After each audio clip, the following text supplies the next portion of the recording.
Hey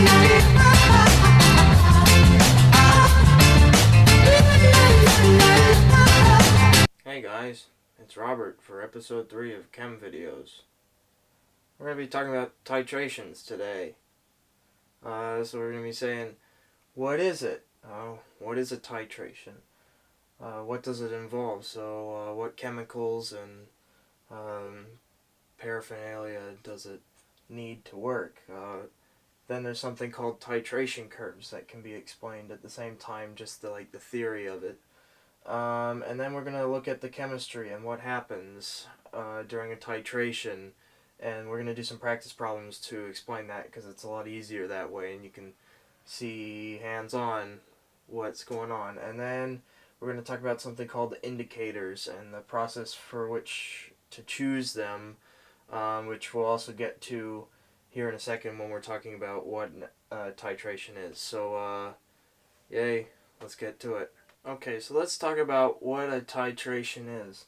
Well, it is putting, in simple terms, putting an acid into a base, or vice versa, to find how much of an acid or a base is in a solution, or the concentration of that acid or base.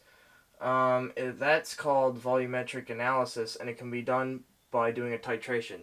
Titration is actually just the physical act of dripping an acid or a base through a burette into a solution of another either acid or base. It's got to be either or.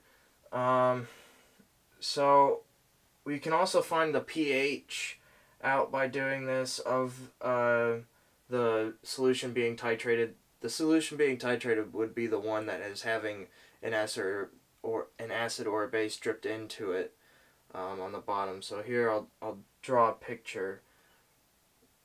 Okay, I drew some pictures.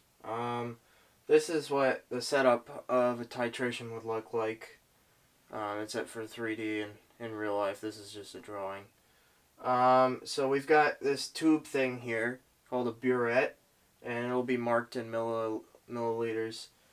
And then we've got here a ring stand that's got a special clip for the burette, pretty standard. And then we've got the beaker down here. Now let's talk about what's in the beaker and the burette. You can either have an acid or a base in the burette, and then its opposite in the beaker. I drew here just for purposes that are what we'll be talking about more is the base in the burette and the acid in the beaker. Now, the thing that is being dropped in to the other is called the titrant. So it's titrating the analyte is what this is called. So you're analyzing what this is. Whenever something is in the burette to do a problem to try to figure out what's in here, this has to be a known concentration and volume. To figure out what's in there. So we'll get to a little bit more of the math stuff here in a minute. But that's kind of like what the setup would look like. And then looking over here on my other side, we've got what's called the titration curve. Now this is what it looks like when a titration happens. Well, it's not really what it looks like, but you'll get what I'm saying here in a second. So and the whole point of a titration is to see at what point an acid turns to a base or a base turns to an acid, and then from that we can determine the pH and the concentration of the acid or the base. But when in order to do that, we add a base to an acid through the burette, and this is what the graph for a base to acid would look like. So here we've got the pH. The initial pH would be here at 0, and the final will be up here. And then we've got the volume of OH added, and OH represents the base in this reaction. So let's say we've got a strong base. It starts way down low on the pH at like a 2, and once more and more base is dripped into the acid solution, the pH will start to rise. At the point when the base is added at a 1-to-1 ratio with the H ions in the acid, and that's called the equivalence point. Um, that's when an acid will turn to a base. Now, it's not necessarily always at 7, but with like a strong acid and a strong base, it will be at 7. Um, that will be the equivalence point, because that's where on the pH scale it turns from an acid to a base. Um, and it speeds up. You can see as more OH is added in a greater quantity, less hydrogen is available to turn that into H2O, and eventually the OH will outweigh the H plus ions, and therefore it'll turn into a base, and then it'll slow down again at the top, kind of like the same idea down here. Um, so that's kind of like what a pH curve is, and it'll make a little bit more sense here again in a minute when we start doing some problems and talking about the chemistry of it. So, okay. Alright, and before we get started with doing our problems, I gotta talk about the units that we'll be using, because they're different than normal. They're called millimoles, and 1 millimole equals 1 mole over 1,000, which equals 10 to the negative third moles. So this makes molarity equals moles of solute over liters of solution. So if we take moles of solute divided by 1,000 over liters of solution divided by 1,000, that equals millimoles of solute over milliliters of solution, because a liter divided by 1,000 is a milliliter, and a mole divided by 1,000 is a millimole. And this makes the number of millimoles equal to the volume in milliliters times the molarity. So we just got a little practice problem. So if we have 50 milliliters of a solution and it's 0.1 molar, that means that there will be 0.5 or 5 millimoles of the chemical in the solution. So that's kind of just a little tutorial on the units. Now let's get to the regular problem. Alright, so let's start off with a problem that necessarily doesn't really have a point to it, but it shows the calculations involved with the acid and base concentrations during a titration. So we've got 50 milliliters of 0.2 molar HNO3, and it's being titrated by 0.1 molar sodium hydroxide. So let's start off when the burette hasn't been opened up yet and none is added in.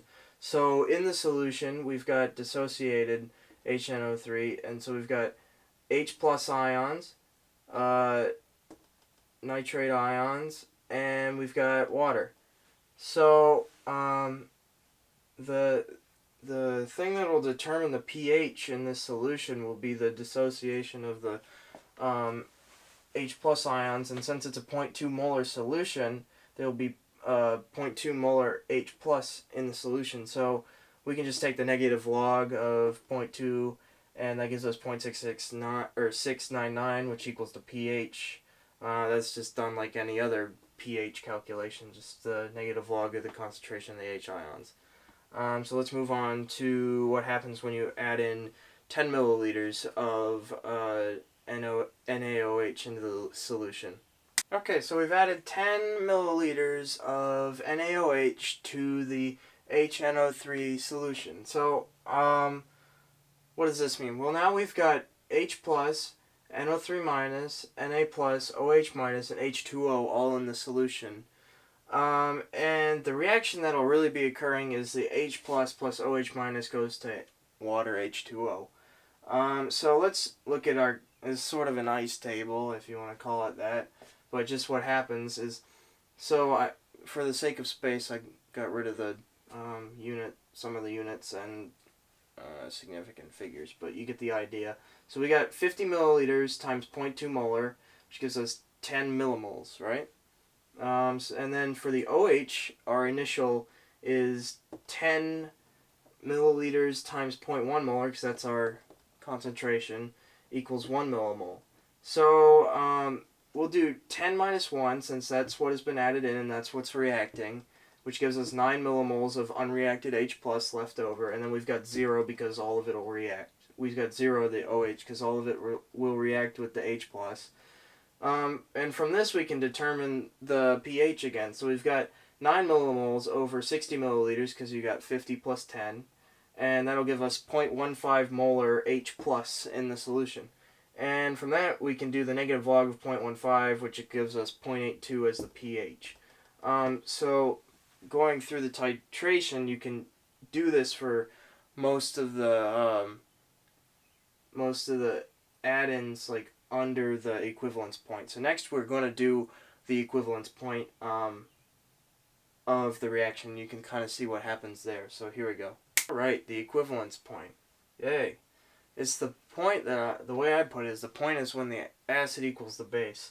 But what I mean by that is that, so in this case we've got 0.1 molar NaOH and 0.2 molar HNO3. So what that means is, in order for the same amount of millimoles to be in the same solution together, you'd have to have 100 milliliters of 0.1 molar NaOH and 50 milliliters, like we have already, of HNO3 in the to be in the beaker.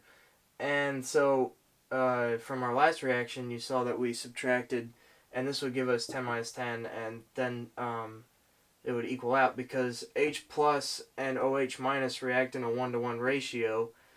So 10 millimoles each will react perfectly with each other to create 10 millimoles of H2O.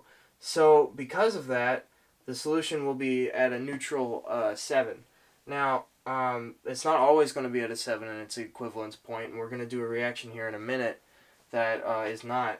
But because this one creates so much H2O, and Na and NO3 have no acidic or basic properties, the equivalence point will be at 7 for this reaction, and from now on, any more NaOH added to the solution will make it even more of a base than an acid. So that's kind of what the equivalence point would look like. So I think now would be a good time to talk about something called indicators. So let me write some stuff down. We'll get back to it.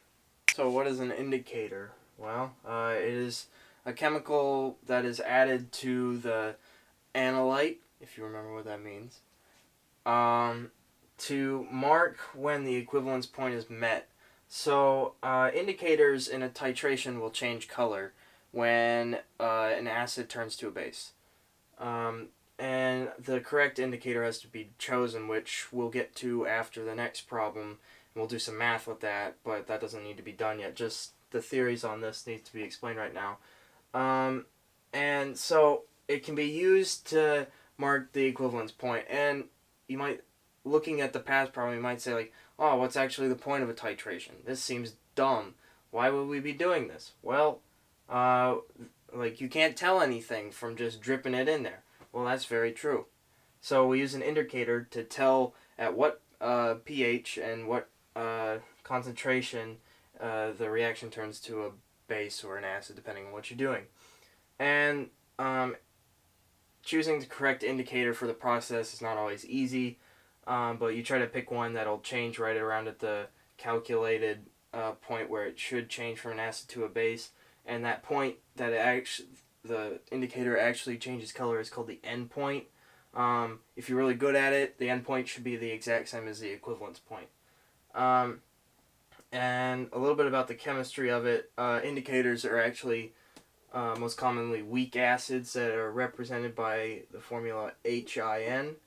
And then once the whole reaction turns to a base, it will be represented by IN. And that'll be the colored version of it. So that's kind of what an indicator is. Let's get back to the practice problems. Alright, so let's do another problem. Let's do a weak acid with a strong base, unlike the other one, which was a strong acid with a strong base. It is a little bit different this time. So because it is a weak acid, which in this case we're using 50 milliliters of 0.1 molar 0.1 molar acetic acid, our old friend acetic acid. You might remember him from the buffer video. Good video, you should watch it. HC2H3O2 with a Ka of 1.8 times 10 to the negative fifth. You're saying, what's Ka doing in here? How's this relevant? It's going to be relevant. And we're titrating it with 0.1 molar NaOH, again, from the last problem. He's our other old friend.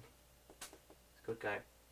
So we've got HC2H3O2, OH minus, Na plus, and H2O in the solution. Because it is a weak acid, the acetic acid will not dissociate in the solution, unlike the strong acid. I mean, we've been over why they don't dissociate. You should know that by now. But because this is a strong base, it will dissociate. So you've got your separate OH minus ions and your Na plus ions and your H2O, because it's in solution. So our overall reaction that will be occurring is the OH minus plus the acetic acid goes to acetate plus water. So we're not going to start off with the pansy stuff of not even adding in any OH this time. We're going to go straight to 10 milliliters. So let me get written on. Here we go. Alright, let's talk about this. So we got OH plus H2, or HC2H3O2 goes to acetate plus water. So we do what we did in the first problem. We find out how many millimoles we have. So we got 1 millimole of OH, 1 millimole of acetic acid, or 5 millimoles of acetic acid. And from this, we make 1 millimole of acetate because there's only one hydroxide ion, or what? Yeah, well, there's only 1 millimole of it, so we're only going to be able to make 1 millimole of acetate because this is the limiting reactant. And then we do our little subtracty things. We find out how much is left afterwards. So we got 0 left, and we have 4 millimoles left. And so from that, we can determine that the pH will be determined by the dissociation of the acetic acid in the at this point, because it is the strongest acid available. So here comes in our here comes soon in our Ka value for acetic acid, and Ka for it equals H, concentration of the hydrogen ions plus the concentration of the acetate over the concentration of the acetic acid. So let's move on. Here's our ice table for say, and our final reaction, but we'll start off up here. So because pH is determined by the acetic acid, we do the dissociation equation of it and the equilibrium equation, so we've got 4 millimoles of acetic acid as determined before in the last video segment, and we've got it over 60 milliliters of solution because we've added in 10 milliliters of NaOH to our 50 milliliters of acetic acid. And so that means that because it's on the side that is going down in concentration, it will be minus X. And so that would make the final part 4 over 60 minus X. And so these two, H plus right now is at 0, but it will go up. So it'll be plus X, and then the final concentration will be X. And then acetate, come over here. We determined from the last one that we did create 1 millimole of acetate from this reaction. So we've got 1 over 60. And then we've got plus X because it's being created. And so we've got 1 over 60 plus X. And that leads us to our bottom equation here, which, here's Ka, talking about it. So 1.8 times 10 to the negative fifth equals X times 160 over 4 over 60. That's kind of the abbreviated way of writing it. I mean, you could write all this extra junk, but I don't want to fool with that. And so that equates out to 1/4 times X because, well, you got the X left over, but the 60s cancel out, so you're left with 1 and 4, so 1/4 times X. And to find X, we can do 1.8 times 10 to the negative fifth times 1/4, which equals 7.2 times 10 to the negative fifth. And that's our Ka value. Wait, no. That's our H plus value. I'm sorry. The concentration. And then we can do the negative log, and that gives us our pH of 4.14 at this. So let's do the equivalence point reaction of this. Alright, woo, we got our equivalence point. So this means that 50 milliliters of 0.1 molar sodium hydroxide have been added, which means that the only present species will be Na+, acetate, and water. And because, well, in the last problem, neither of the species besides water were acidic or basic, really, so they didn't really contribute. But in this one, acetate is basic, and because of this, it will want to react with a proton. And in doing so, it will have to react with the water, which makes acetic acid again, and OH minus hydroxide. And this means that the Kb value will be present now, which is concentration of acetic acid times concentration of hydroxide over acetate, which equals Kw over Ka, which equals 1 times 10 to the negative 14th over 1.8 times 10 to the negative 5th, because that's the Ka of acetic acid, and that will give us 5.6 times 10 to the negative 10th. And here's our corresponding ice table for this reaction up here. Just disregard this stuff. We'll cut that out. There we go. So we've got 0.05 molar acetate, and then the water's negligible. You don't have to worry about that. And you got 0 and 0, plus x, and then the final x and x. And then we've got minus x, and then we've got 0.05 minus x down here, which you might not be able to see. I don't know.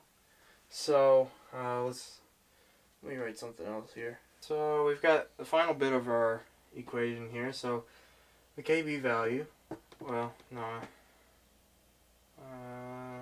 yeah, the Kb value, I thought I was lying there. Kb value equals this thing, the acetic acid times the OH over the acetate, which equals x squared over 0.05 in the abbreviated form.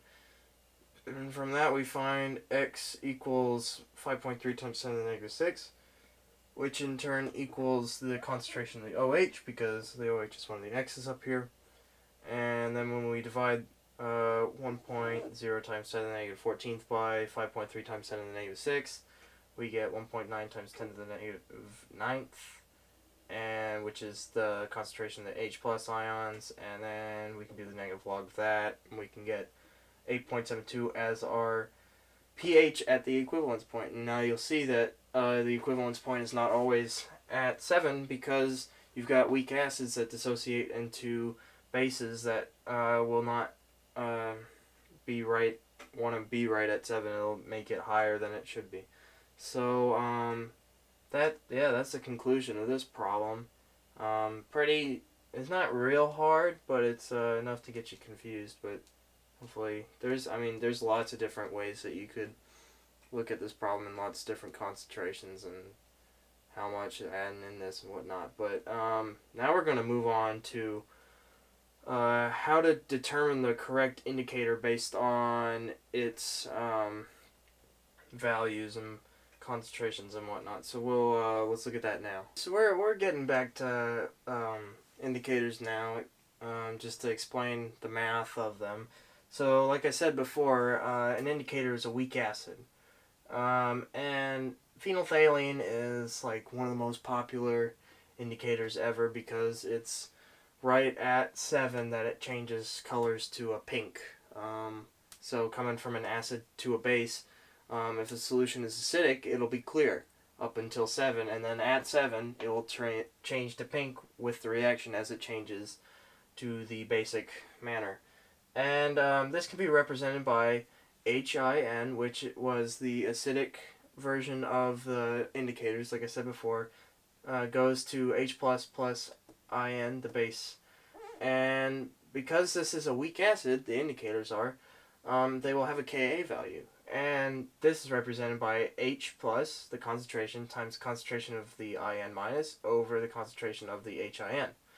And rearranging that, Ka over H plus equals In over HIN. And you may be wondering, like, when can we actually see color change? Like, what ratio does this have to be to see a color change? And has to be 1 over 10 of the molecules have to change for us to see a color change. So, one IN molecule has to exist out of 10 HIN for that to be possible. So, yeah, let's do a little bit more math here. Well, actually, so because this has to equal 1 over 10 for us to see any color change, if we try to predict color change, we can find it out if we know the Ka value of the indicator that we're using. So let's say that we've got one that equals, let's say we've got one that equals 1 times 10, here.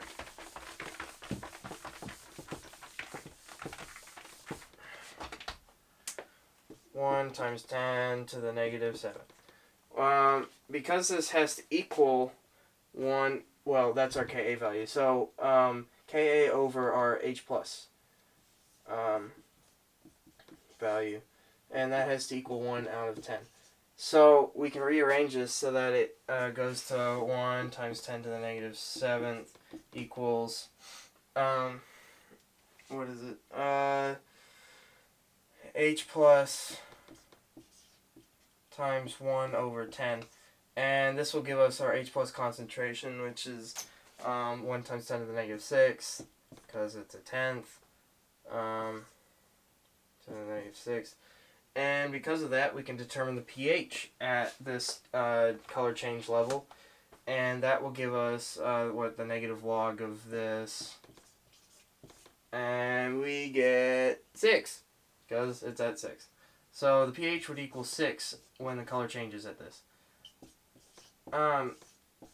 So that's kind of why we would use this equation to do that. We can find out the pH at the color change endpoint is what you would call it. So, 1/10 is more like you're starting to see color change, but I don't know. It's hard to tell. So, let's do another problem here, or we might talk about one. I don't know. So, this will kind of sort of be the end here. So, this is the Henderson-Hasselbalch equation, or the base of it, and it's really useful in finding the pH when the color changes, because you can simply plug in the 1 over 10, and if you know the pKa, which is, of course, just the negative log of the Ka value, you can find out the pH quicker than what I just did. So for a reaction going from an acid to a base, you can use 1 over 10 because you've got IN over HIN. And if you're going down from a base to the acid, you just flip that because you've got HIN over IN now. And so you can find the pH going either way. This makes it pretty simple, and really for determining this, you can just look at a chart. I'll put one up here while I'm talking here, and it'll have all of the listings of what color changes are at, so you can use the proper ones and whatnot, so you don't have to struggle quite as much with this math, which is the simplest way to do it. But if you ever run into a problem where you don't have a chart, it tells you all the different kinds of indicators. You can use some equations to find which one will be appropriate. So, well, you would have to know what the final pH is in order to do that, but, you know, it's whatever. So, yeah, that's indicators. That is titrations. So let's go over what we talked about. We talked about what a titration is. It is really just a method of determining the concentration of an acid or a base in solution down below by dropping a base or an acid into that. You can find out the pH of everything or the equivalence point, and that's represented on a pH graph or a pH curve, titration curve. and by that can show the rate at which the pH increases based on the amount of base or acid added to it. It makes the S sort of shape. And also, if you're going from a base to acid, that graph is actually flipped over the y-axis, if you can imagine that. So it come from the top down, but it's in the same shape. Either way, we also talked about indicators now, and we did some practice problems on strong acids and strong bases, and a weak acid and a weak base. Remember that the equivalence point isn't always at 7, so that makes a big difference. Yeah, I think that's about it for titrations. I hope you enjoyed the video. Time for some Drew thoughts. How about titrations? Well, that's fun because you get to put the water in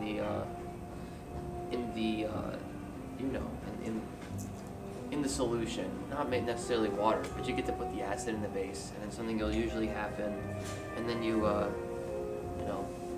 it's just usually the end of it right there.